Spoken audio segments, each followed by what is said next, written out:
Now within that, we will quickly look at important steps in financial management.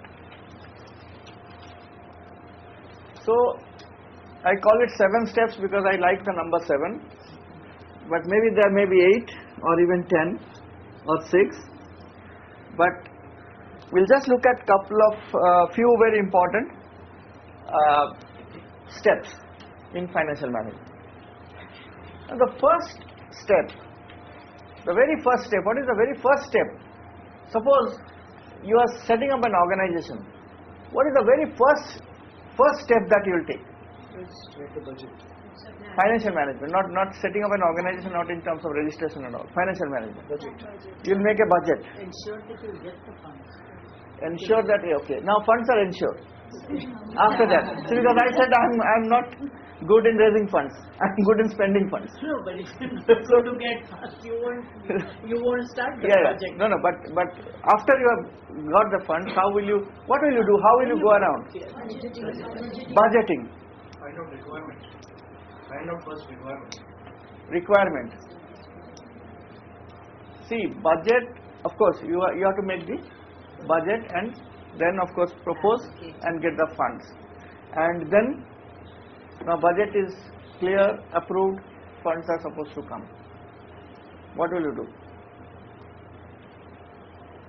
Make a system of controlling your expenditure.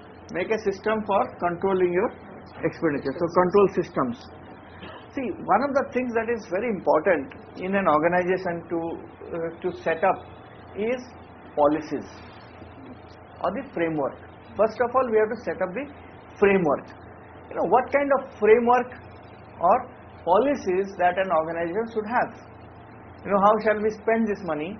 For example, whether we'll spend it in cash or through checks. Only by checks, or even we will have cash transactions. Now if cash transaction, then how much, up to what amount we can pay cash, because you will see that that's another major problem in the NGO sector, that many times you will see that there are huge amounts of cash payments are done. So what should be our policy for payments? What should be our policy for advances? You know, nobody will be able to give money from their own side or invest and then get it reimbursed. So about advances. So there are many these kind of issues one needs to be sorting out. So therefore, setting up of policies is a very important, or setting up the framework. You know, framework is a very important thing to set up. The second, of course, budgeting, or maybe budgeting first, whatever it is.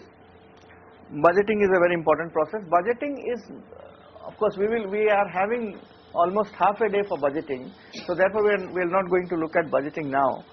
But budgeting is not only making the budget. Budget, preparation of budget, implementation, monitoring, review, the entire chain is called budgeting, right?